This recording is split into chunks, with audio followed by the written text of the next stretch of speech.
효자로 소문난 순복이라는 총각이 연로하신 홀어머니를 모시고 마을에서 먼 외딴 곳에 살고 있었다. 궁핍한 살림이라 손바닥만한 밭대기에서 일하다가 끼 늦때가 되면 얼른 집으로 돌아와 거동이 불편한 어머니에게 밥을 떠먹여드리고 다시 밭으로 돌아가곤 했다. 너무 착해서 마을 사람들은 순댕이라 부르며 바보 취급을 할 정도였다. 어느 해 늦가을날 낙엽이 뚝뚝 떨어지며 옆구리가 시려울 때 마을 친구들이 순복이에게 길장가를 보내주겠다고 하였다. 순댕이 순복아, 우린 다 결혼해서 아들, 딸 낳고 사는데 너 혼자 인생을 살게 할 수는 없지. 우리가 너 길장가 보내줄게. 장가? 너무 좋지만 어떡해? 친구들은 말없이 순복이를 여운의고개라 불리는 호매고개로 끌고 갔는데 이 호매고개를 지나가는 여자에게 장가를 가는 것이 길장가였다. 친구들은 각각 말했다. 난 이 고개를 첫 번째로 지나가는 여자를 순복이 색시로 정할 것이다. 나는 두 번째 지나가는 여자. 나는 세 번째 지나가는 여자. 그렇게 친구들은 순복이에게 장가갈 여자들을 추천하였는데 순복이 자신은 호매고개를 마지막으로 넘는 여자에게 장가갈 것이라고 말했다. 마을 친구들과 순복이는 호매고개 근처 바위 뒤에 숨어서 지켜보았다. 첫 번째로 고개를 넘는 여자는 중년 부인이었고 그 뒤를 따르는 두 번째 여자는 어린아이였다. 세 번째 여자는 꼬부랑 할머니였다. 친구들은 자기들 말이 다 틀렸다며 이제 마지막에 오는 여자가 기대된다고 별렀다. 한참을 지나자 드디어 젊고 아름다운 여자가 고개 저 멀리서 걸어오고 있지 않은가. 그러나 숫기 없는 순복이는 그저 말뚝처럼 서 있을 뿐이었다. 이렇게 순복이를 놀린 친구들은 자기들 추측이 틀렸다고 웃으며 헤어졌고 순복이도 집으로 터덜터덜 돌아왔다. 그날 밤 순복이는 아까 호매고개에서 본 처녀 생각에 잠 못 들고 마당을 서성이고 있는데 그때 고개를 넘던 그 처녀가 쌀인문을 열고 들어오는 게 아닌가? 처녀가 순복이에게 다가와 절을 하고는 슬픈 목소리로 간청했다. 도련님, 저는 수연이라고 합니다. 저는 지금 갈 곳이 없는 몸이오니 저를 거두어 도련님 댁에서 지내게 해주세요. 순복이는 천생연분인가 싶어 처녀를 받아들였고 처녀는 그날부터 순복이네 집에서 함께 살게 되었다.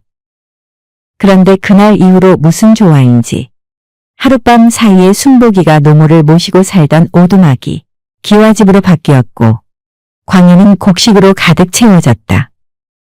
순복이는 꿈을 꾸고 있는 것 같았다. 수연이와 같이 살면서 둘은 병든 어머니를 정성껏 봉양하였다. 하지만 순복이가 이해 못할 일이 있었다. 수연이는 그와 함께 밥을 먹지 않았기 때문이다. 순복이가 물어볼 때마다 그녀는 웃으며 말하곤 했다. 서방님, 저는 이미 먹었어요. 제 걱정 말고 어서 많이 드세요. 어느 날 밤 순복이는 호기심이 생겼는데 수연이가 잠을 안 자고 밤늦게 나갔다 오길래 무엇을 하는지 살펴보기로 했다. 그는 잠자는 척하다가 몰래 그녀 뒤를 밟았다. 놀랍게도 그는 부엌에서 여우로 변신하는 수연이를 보았다. 그녀의 몸이 뒤틀리고 움츠러들면서 입었던 옷은 바닥으로 떨어졌고 매끄러운 피부가 있던 자리에 털이 돋아났다. 순복이는 숨을 헐떡이며 얼른 방으로 돌아왔다. 순복이는 머리를 미친 듯이 흔들었다. 아니야, 내가 헛것을 봤어. 잘못 본 거야. 안 돼. 이 행복이 깨지면 안 돼. 순복이네 집의 갑작스러운 변화를 본 마을 사람들은 처녀가 100년 묵은 여우일 것이니 조심하라고 하였다. 순복이, 정신 차리게. 결국 요망한 여우에게 죽고 말 거야. 순복이는 수연이에게 뭔가 특이한 행동을 느끼고 있었다. 우선 물건을 쫓는 것에 대한 이상한 집착을 갖고 있었다. 바람에 날리는 나뭇잎이든 마당에 있는 닭이든 심지어 이불 속에서 꿈틀거리는 순복이의 발가락이든 상관없었다.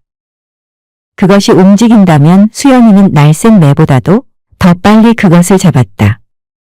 어느 날 그렇게 잡은 닭이 보이지 않아 순복이가 물었다.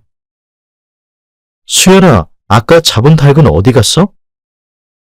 수연이는 빈 냄비를 바라보며 대답했다. 오, 걱정 마세요. 맛있었어요.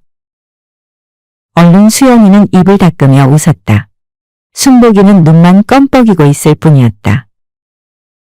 마을에는 순복이와 수연이의 이야기가 퍼져갔다. 아무도 모르게 여우가 인간으로 변해서 가난하고 착한 순복이를 유혹했다는 소문이 돌았다. 마을 사람들은 여자로 둔갑한 여우를 어찌 밝혀내야 할지 순복이에게 해괴한 조언을 해주기 시작했다. 뒷집 할아버지는 진지한 표정으로 밭에서 뿌리째 뽑았을 것 같은 마늘을 움켜쥐고 순복이가 일하는 밭으로 왔다. 순복이 마늘이 악령과 여우를 똑같이 쫓아낸다는 것은 모두가 알고 있지. 이것을 여자 목에 걸어봐. 그녀가 진짜 여우라면 그녀는 괴로움의 언덕을 향해 도망칠 것이야. 순복이는 그럴 리는 없지 하면서도 노인의 심기를 건드리고 싶지는 않았다. 그래서 그날 저녁 그는 조심스럽게 마늘 목걸이를 들고 수연이에게 다가갔다. 당신 이 목걸이 좀 해볼래? 이건 아마 건강을 지켜줄 거야. 수연이는 순복이를 기쁘게 해주고 싶어서 의심 없이 그것을 목에 걸었다.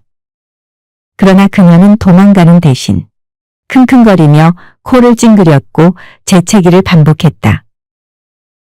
아유, 이게 무슨 냄새예요? 수연이는 너무 심하게 재채기를 해서 앞으로 넘어질 뻔했다. 계속되는 재채기를 지켜본 순복이는 괜한 행동을 후회하며 재빨리 목에 건 마늘 목걸이를 벗겨냈다.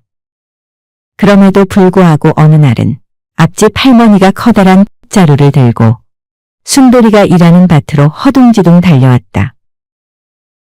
순보가 내 말 들어봐. 여우들은 콩을 새는 것을 좋아해서 참지를 못해. 이것들을 발 앞에 쏟아봐. 만일 그녀가 바닥에 떨어진 콩을 새기 시작한다면 너는 그녀가 여우라는 것을 알게 될 거야. 순복이는 마을 사람들의 잘못된 생각을 고쳐주려고 일부러 할머니 말대로 그녀에게 장난을 치기로 했다. 그날 저녁 수연이 앞에서 순복이가 지레 넘어지는 척하다 콩을 바닥에 쏟았다. 순복이는 수연이의 반응이 어떤지 살폈다. 어머, 이래였지? 수연이는 잠시 콩을 뚫어지게 바라보다가 침착하게 빗자루를 가져와 콩을 모았다. 제가 치울 테니 걱정하지 마세요. 하지만 그녀는 멈칫했다. 잠깐만요. 여기 237개의 콩이 있었나요? 순복이의 심장이 쿵쾅했다. 수연이는 미소를 짓더니 두 손 모아 손뼉을 쳤다. 어머, 아니야. 257개야. 나는 세마는 걸 너무 잘하나 봐. 순복이는 거의 기절할 뻔했다. 수연이는 콩을 항상 그렇게 세는 거야? 심심할 때만요. 여자들은 다 그러지 않나요? 어느 날 아침에는 또 박서방이 개털이 가득 담긴 주머니를 들고 순복이가 일하고 있는 밭에 찾아왔다. 순보가, 이건 진짜야? 이것을 집 주변에 뿌려. 여우는 개를 싫어하니까 이 냄새를 맡는 순간 펄쩍 뛸 거야. 이게 진짜 그렇게 될 것 같아? 당연하지. 그날 밤 수연이가 부엌에서 바쁘게 지내는 동안 순복이는 무슨 기괴한 의식처럼 구석구석 개털을 뿌리며 집안을 기웃거렸다. 수연이가 저녁상을 차려 들고 왔을 때도 별일은 없었다. 서방님, 무슨 냄새 안 나요? 그래. 수연이는 킁킁거리며 평소보다 코를 더 실룩거렸다. 그러다 갑자기 상을 떨어뜨리고 문을 박차며 나갔다. 수연아, 잠깐만! 순복이가 그녀를 쫓아가며 소리쳤다. 그는 밖에서 그녀가 코를 격렬하게 긁으며 얼굴에서는 눈물이 줄줄 흐르는 것을 보았다. 그녀는 결국 울음을 터뜨렸다. 나 개털 알레르기가 있단 말이에요. 사방님은 바보예요. 순복이는 즉시 털들을 주워서 아궁이의 뻘건 불 속으로 던지며 크게 사과했다. 정말 미안해. 미처 몰랐어. 일단 개털이 없어져 수연이는 마음을 가라앉혔지만 그날 저녁 내내 순복이를 의심스럽게 쳐다보았다. 순복이는 여러 황당한 일에도 불구하고 수연이에 대한 사랑은 점점 더 강해질 뿐이었다. 그러나 마을 사람들은 아직 끝나지 않았다. 그들은 마을 무속인에게 의논했다. 여우는 썩은 고기를 좋아하니 여우인지 아닌지 알려면 썩은 고기를 자네 부인 머리맡에 놓아두게. 계속해서 순복이를 들쑤셔댔다. 마을 사람들의 닥달에 못 이긴 순복이는 보름달이 제일 커지던 어느 날 밤에 썩은 고기를 수연이의 머리맡에 놓고 밖으로 나왔다. 어느새 수연이는 썩은 고기를 먹기 시작했고 방 안에는 이미 여우만 있을 뿐이었다.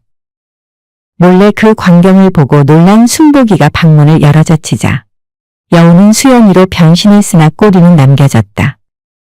순복이는 너무 충격을 받아 말을 잇지 못하자 그녀는 눈에 눈물을 글썽이며 인정했다.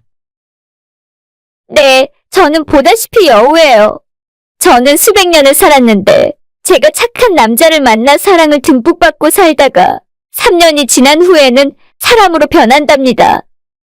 그리고 나는 당신을 너무 많이 사랑해요. 마음씨 착한 순복이는 수연이의 얼굴에 맺힌 눈물을 닦아주며 미소를 지었다. 수연아, 나도 너를 너무 사랑해. 저는 인적이 없는 깊은 산 중에서 100년 동안 인간이 되기 위해 수도한 여우예요. 꼭 3년이 되는 오늘, 그러니까 보름달이 지는 새벽까지 당신 간을 먹어야 사람이 되고 그때까지 간을 먹지 못하면 죽고 말아요. 당신을 너무 사랑하지만 어쩔 수 없어요. 그러면서 수연이는 혀를 낼름거리며 날카로운 발톱을 세우고 순복이에게 달려들었다. 순복이는 눈을 감고 수연이에게 몸을 맡겼다. 나는 당신의 은혜를 갚기 위해서라도 내 간을 기꺼이 내줄 수 있어. 그러나 아무것도 모르는 우리 어머니를 끝까지 모실 수 없는 것이 그저 안타까울 따름이요. 이 말을 듣던 수연이는 순복이를 지그시 쳐다보다가 밖으로 나가버렸다. 마당에는 다른 여우 한 마리가 달빛 속에 서 있었다. 어서 가서 그놈의 간을 먹어. 오늘 새벽이 되기 전에 그놈의 간을 먹지 못하면 정령 인간이 되지 못하고 넌 죽는다. 제가 죽는 한이 있더라도 그분은 안 됩니다. 얼마 되지 않은 기간이었지만 저에겐 낭군 아닙니까? 그런데 제가 어떻게 그분을... 그렇게 여우들끼리 싸우는 동안 날이 밝아오자 다른 여우는 어디론지 사라져버렸다. 그 후로도 순복이와 수연이는 더욱 사랑했다. 그러나 시간이 지나면서 수연이는 점점 더 약해졌다. 결국 그녀는 간을 먹을 수 없으니 그녀의 삶도 서서히 사라지고 있었던 것이다. 어느 날 아침 순복이가 눈을 떠보니 수연이가 눈을 감고 그의 품에 고요히 안겨 있었다. 그녀는 꿈결인 듯 얼굴에 흐뭇한 미소를 머금은 채 세상을 떠나가고 있었다. 순복이는 그녀를 처음 만났던 호매곡의 노송 아래에 그녀를 묻었다. 눈물이 앞을 가려 뿌옇게 그녀를 보내지만 수연이한테 받은 가장 큰 선물인 그녀의 깊은 사랑을 가슴속 고이 간직하며 발길을 돌렸다. 김포시 선왕고개에서 전해 내려온 여우를 사랑한 효자설화입니다. 순복이의 간을 먹으면 완전한 인간이 될 수 있는 여우가 인간이 될 기회를 포기하고 스스로 죽음의 길을 택했는데 이는 순복이의 사랑과 깊은 효심 때문이라고 전해집니다. 우리의 이야기 잘 들어주셔서 감사합니다. 구독, 좋아요와 댓글을 이야기고수에게 큰 힘이 됩니다. 이 글을 읽어주신 당신을 사랑합니다. 그리고 고맙습니다.